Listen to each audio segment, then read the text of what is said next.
On se retrouve dans une nouvelle vidéo. Aujourd'hui, c'est transport. On est à Sikiror et on se rend sur l'île de Bohol qui est en face, forcément. Il y a 3 ferries qui partent pour Bohol. Il y en a un à 8h20, mais c'est pas ce port-là, c'est l'autre. Il y en a un à 13h et il y en a un à 19h au port de l'Arena. Donc c'est là où on se situe. Ici, vous avez APCOP, c'est lui qui vend les tickets pour le ferry. Pensez à prendre vos cartes d'identité parce qu'il les demande. Et là, pour information, vous avez un loueur de scooter qui est présent sur le port de l'Arena et sur l'autre port. Nous, on est arrivé sur l'autre port. Et si on avait su, on aurait loué le scooter là-bas et on l'aurait rendu ici. Ça aurait été beaucoup plus simple. Donc voilà, sachez que vous pouvez faire ça. Et si vous arrivez par l'Arena, vous pouvez louer le scooter là et le rendre à l'autre port. Parce que bon, en général, en théorie, on arrive par un port et on repart par l'autre. Voilà, on a 2 heures à peu près de ferry. Là, il est 11h30. On attend jusqu'à 13h. On va manger un petit bout et on vous montre la suite. Alors, on est sur le port pour prendre le bateau. Et figurez-vous, alors nouveauté, c'est la première fois qu'on nous demande ça. On nous fait payer le check-in des bagages. C'est 100 pesos le bagage. Voilà.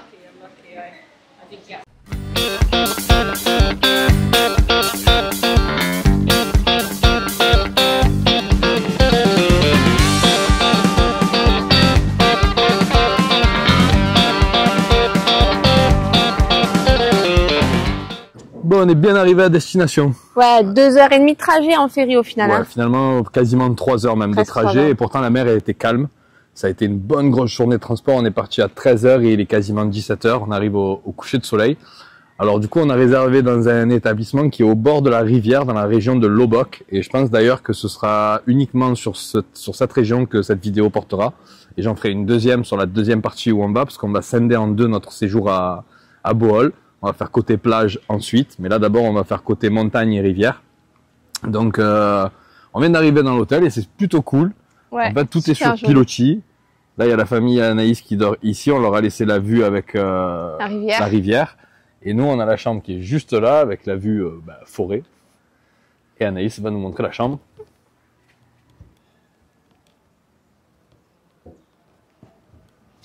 Un jour on va échanger quand même. Tu feras les room tours et puis moi je blablaterai. Peut-être pas le jour de l'installation, mais pourquoi pas. Donc. Alors, tout est en bois et le sol, le bois il est trop beau. C'est magnifique. Le lit est... Alors. Le lit est immense. Est-ce qu'on est bon? Difficile à dire, il y a une couette, ils ont mis une couette dessus. Bon, la chambre elle est immense, c'est magnifique. Hein. Elle est très très belle. On a un grand bureau, le frigo, la clim. Ah, c'est la même clim qu'à Oslo. On se demandait si c'était une clim. Ouais, c'est une clim. Écoute, tu vas être content. Ah ouais. On a 2 bouteilles d'eau, la bouilloire. De quoi se faire du café. Il y a des miroirs partout. Les grandes armoires. Ouais, il y a des miroirs partout. Oh, le coffre-fort. Ok. Du coup, on reste 3 nuits ici. Donc c'est bien, on va pouvoir ranger un petit peu les affaires. Ouais. La salle de bain.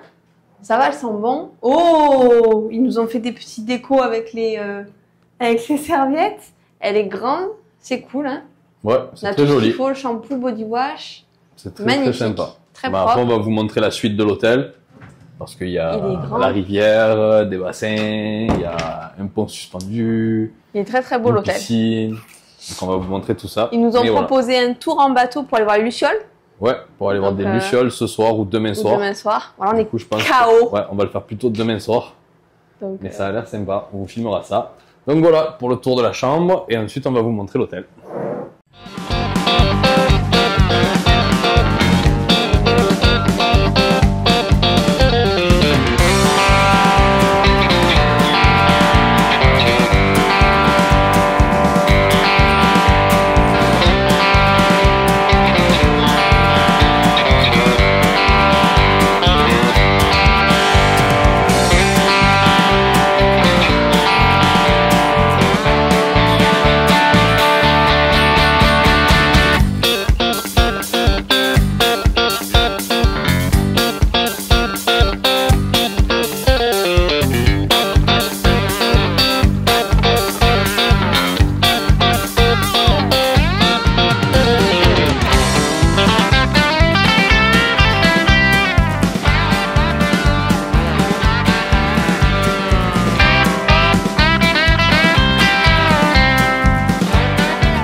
Sinon, je vais vous filmer le bungalow qui donne sur la rivière quand même, que vous voyez ça, si jamais ça vous intéresse.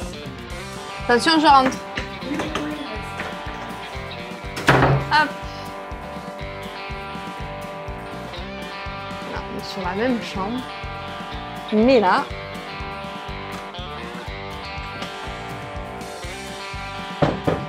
terrasse rivière. Alors, première journée entière à Bohol, on a loué des scooters, on va aller voir les tarsiers. Après, on va faire une cascade. On a réservé une activité kayak ce soir, fin d'après-midi à 16 h. Et après, à 18 h 30, on a un tour de bateau pour aller voir les Lucioles. Voilà, il y a plein de choses à faire ici. L'île, elle est très grande par rapport à Ski-Shore. Donc, il va falloir faire des choix. Et voilà, les choix du jour, c'est ça. Donc, les scooters, on n'a pas eu les plus beaux scooters du monde cette fois-ci. Mais on est bon.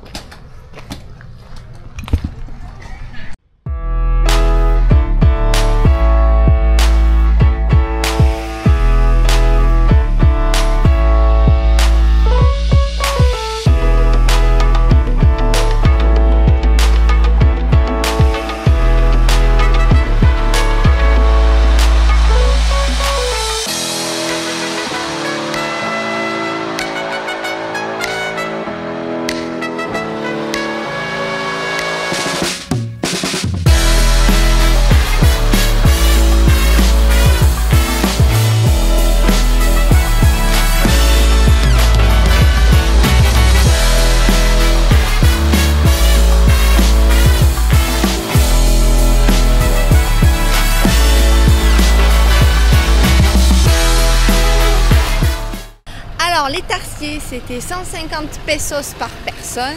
Ça a duré 5-10 minutes maximum. Il y avait 4 tarsiers à voir. On est perplexe parce que ils dorment le jour et ils sont actifs la nuit. Et la fait est que comme on était là, ils avaient les yeux ouverts. Donc on suppose qu'on les réveillait en allant les voir. Voilà, perplexe. Là, on se dirige vers une cascade. On continue la journée, il n'y a pas de pluie. On a failli se prendre un peu la pluie, mais là ça va, la pluie s'est arrêtée. Alors on continue. Alors, on vient de terminer notre premier arrêt de la journée, le centre des tarsiers, le sanctuaire. Ouais. Alors on a choisi le seul qui était agréé par les autorités philippines et les associations de protection des animaux. Malgré tout, ça ressemblait à un grand enclos et on est très sceptique sur le fait qu'on leur rend visite, on va les voir durant la journée. Et c'est le moment où ils dorment, donc ils se font réveiller, même si on ne fait pas de bruit, ils ont l'air d'être hyper sensibles à ça.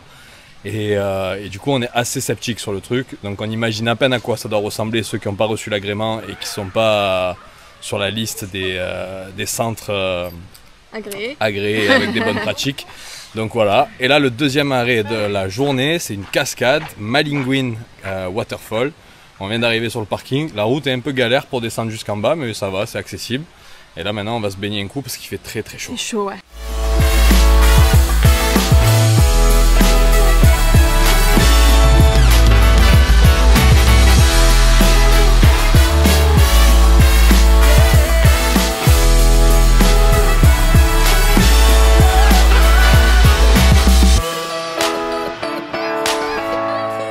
Alors, on a mangé dans une cantine philippine à midi. Je vais vous montrer ce que c'est parce qu'il me semble qu'on n'a pas fait de plan.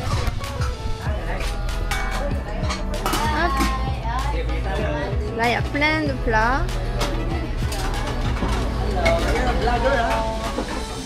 Hi! Thank you!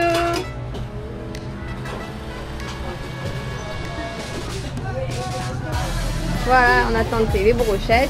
On sait pas ce que c'est. On sait qu'on a mangé de la viande, mais on sait pas si c'est du chien, du chat, on sait pas. Bye! Allez, retour à l'hôtel pour faire un tour à la piscine.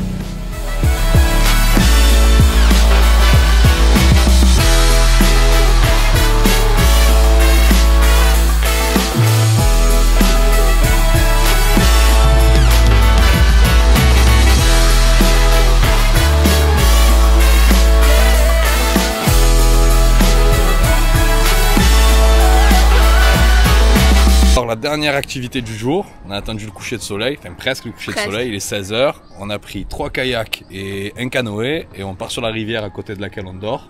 Et on a 1 heure pour faire du kayak là-dessus et du canoë. Donc voilà, on va faire quelques images et on vous amène avec nous. En train de paniquer.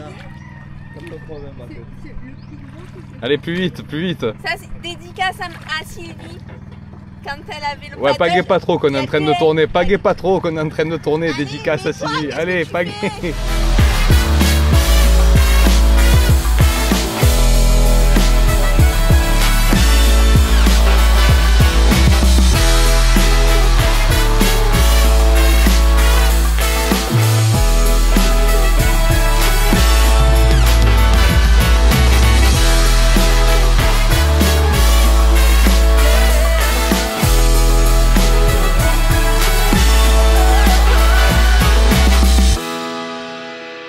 Bon, bilan de cette journée peu fameuse, vraiment peu fameuse. On a commencé par des singes et c'était vraiment une horreur. On nous en a parlé quand on est sorti du centre. Et plus on y réfléchit dans la journée, plus on se rend compte qu'on a vraiment fait de la merde à ce niveau-là.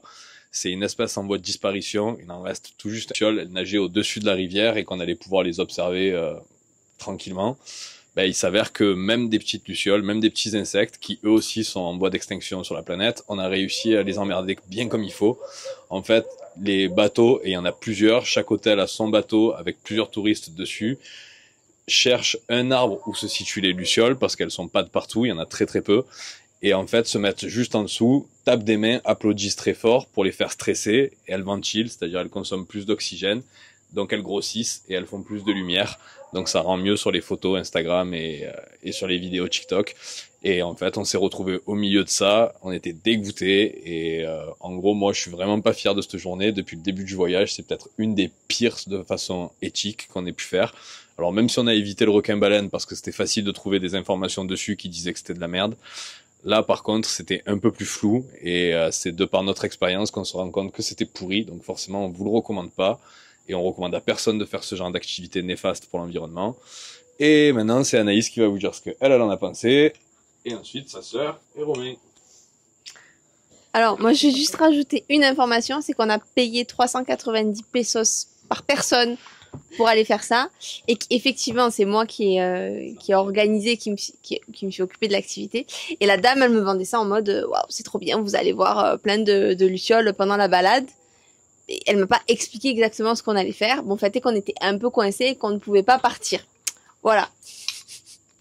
Oksana, est-ce que tu as aimé ton activité? Non, activité pourrie, dégoûtée d'avoir fait ça parce que c'est clairement pas comme ça que je vois les choses et c'est pas comme ça que j'ai envie de découvrir un pays ou des animaux.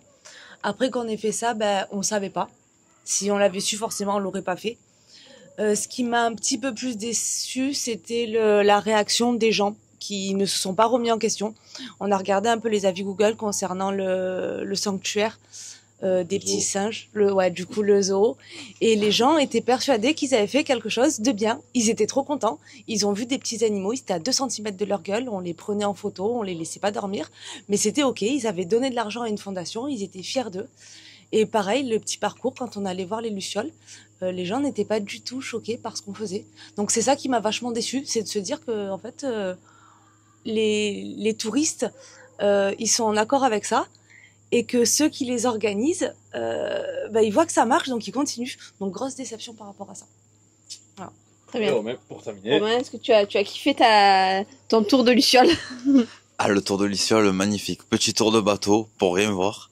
Ouais. Enfin, qui servent à rien. Et ce matin, pareil, voir des petits singes posés gentiment sur un arbre, ça servait à rien. Bon, voilà. Ouais, c'est vrai on a passé notre journée à rien faire. Ouais, c'est vrai que c'est Romain qui a relevé dès le début, qui nous disait putain mais c'est bizarre parce qu'ils sont dans des endroits comme par hasard sur le chemin, et c'est vrai qu'ils étaient pile poil sur le chemin. Sur le chemin, juste des branches coupées qui sont posées, ils sont juste là. Voilà. Lui trouvait ça vraiment bizarre. Étrange de l'endroit où on voyait les tarsiers, et c'est vrai qu'on avait quelques mètres qui séparaient les uns des autres, on a tous vu 4, et il a vite relevé le truc quoi. Donc tu as un dernier petit mot à nous dire peut-être? Ouais. Complètement. Du coup, à Bohol, il y a plein de cascades, il y a plein de rivières, il y a des plages, il y a plein de trucs à faire. Vous pouvez vous occuper de toutes les sortes possibles, toutes les façons possibles, sans aller faire chier les animaux. Vous pouvez même faire chier les touristes, à la limite, c'est plus amusant.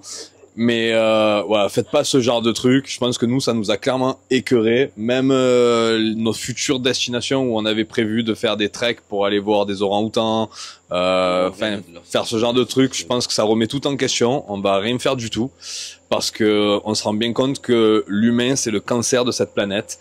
Et en fait, on détruit tout. Même avec la meilleure des intentions, parce que je suis persuadé que peut-être le sanctuaire, quand il a ouvert, ben, il avait l'intention de protéger, mais l'appât du gain, le business fait que, voilà. Donc du coup, ça remet pas mal de choses en question. Allez voir des cascades, allez bronzer à la plage, allez nager avec des tortues qui sont libres et vous amusez surtout pas à les toucher. Et voilà. Sur ce, on se retrouve demain pour une future journée sans animaux. Jour numéro 2, toujours à Bohol. Il est 14h30. Ce matin, c'était tranquille. Piscine et retrait d'argent. Ça m'a pris une bonne heure pour savoir comment fonctionnait l'application Remitly et du coup aller récupérer de l'argent chez un prêteur sur gage. Voilà, c'était tout un trafic. Si jamais ça vous intéresse, je vous laisse me le dire en commentaire parce que peut-être que ça n'intéressera personne et que ça prend, je pense, bien 5-6 minutes d'explication. Donc si ça intéresse, je prendrai le temps de faire une aparté sur une prochaine vidéo pour vous expliquer comment ça fonctionne. Le but, c'est de payer moins de frais quand on fait un retrait d'espèces parce qu'à chaque fois qu'on va à un ATM, sauf les CVM, on peut retirer 15 000 pesos, sinon c'est 10 000 pesos et ça coûte à chaque fois 4 € par retrait. Pas de votre banque, du coup de la banque, c'est l'ATM qui nous prend 4 €. Et là, avec l'application Remitly, c'était gratuit la première fois et après les autres fois, c'est 2,99 € par retrait et c'est si on veut retirer 500, 700, 800, 1000 €, si vous voulez retirer l'argent en espèces pour tout votre séjour, vous pouvez le faire en un seul coup parce qu'aux Philippines, tout se paye en espèces. Voilà, sur ce, nous allons faire les Chocolate Hills, donc c'est des petites collines que vous allez voir de toute manière et on a 1 heure de trajet au départ de notre hôtel. Voilà.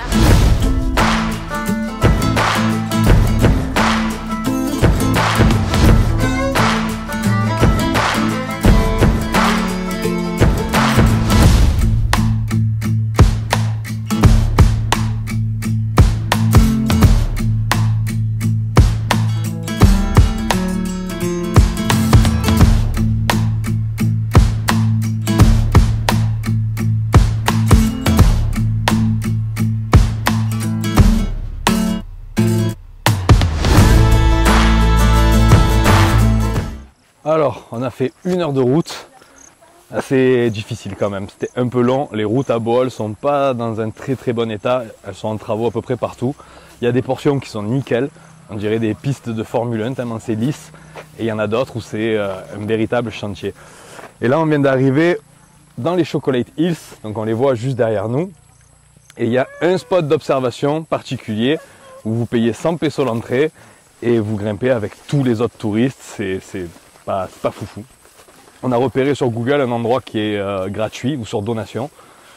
Et en fait, il suffit de passer le petit chemin qu'il y a là, grimper en haut de cette colline où il n'y a personne.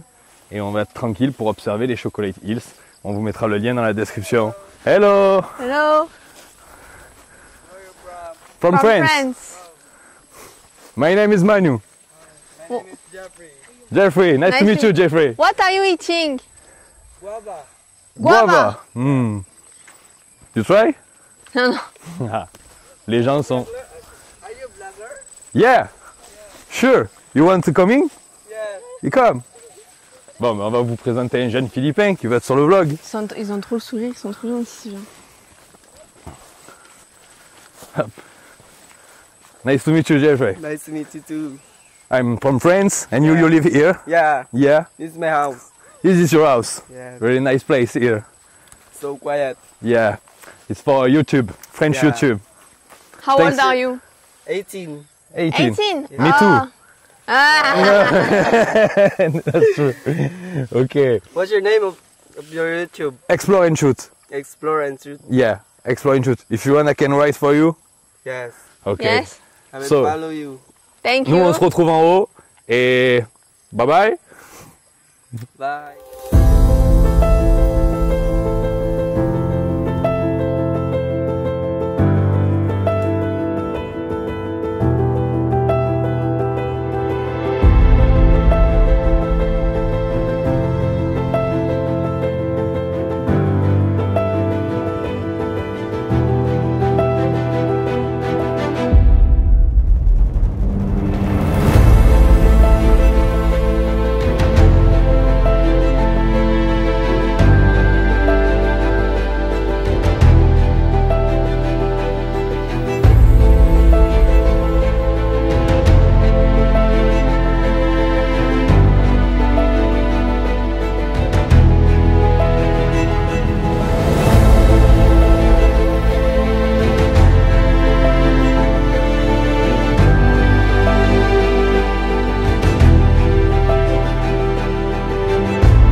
bah, il est temps de conclure la première partie de la vidéo à Bohol, puisqu'on va vous en faire une deuxième partie. Là, ça concernait que le centre de l'île. Lobok.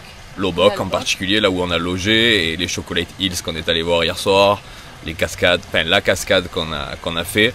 Alors franchement, on l'a pris un peu cool. Si vous avez 3-4 jours à accorder à Bohol, bah, n'hésitez pas à loger dans le centre de l'île. C'est peut-être pas la meilleure île pour les plages du coup, et par contre il y a énormément de cascades, de rivières, de rizières, il y a plein de trucs à faire, de petites randonnées nature. C'est vraiment pas mal, on n'aura pas eu le temps de tout faire malheureusement. Et du coup on vous recommande particulièrement cette île, moi j'ai bien aimé. Elle est connue pour ses Chocolate Hills, mais en vrai il y a plein d'autres trucs. Et toi, tu en as pensé quoi? Ben, les cascades, les grosses qu'on n'a pas faites, vérifier les avis aussi quand même, mais la toute petite qu'on a faite, elle était trop jolie. Ouais, il y en a des énormes sur l'île, par contre, des vraiment très grandes, ça peut être super sympa à faire. Regardez les avis, il y en a qui sont payantes, il y en a qui sont gratuites. Franchement, c'était une bonne île, je trouve, pour l'instant. Et là, du coup, on va descendre dans le sud, on va aller sur la presqu'île de Panglao. Alors je sais pas si c'est une île ou une presqu'île, mais c'est vraiment collé à Bohol. Je crois qu'il y a un pont qui relie les deux. Alors je sais pas si c'est une vraie île ou on verra. On vous dira ça dans la prochaine vidéo, mais en tout cas c'est vraiment collé à Bohol. Et c'est là-bas qu'on va passer les derniers jours avec la famille d'Anaïs. Et nous on restera une journée en plus par rapport à eux. Et donc on vous fera une vidéo juste sur cette partie-là pour pas mélanger les deux et pour me permettre de regagner un peu d'avance dans l'organisation des vidéos. Voilà, bon, sur ce, nous on reste à la piscine. On attend le check-out à midi et ensuite on décolle pour aller là-bas. Sur ce, on se retrouve à la prochaine vidéo. Salut!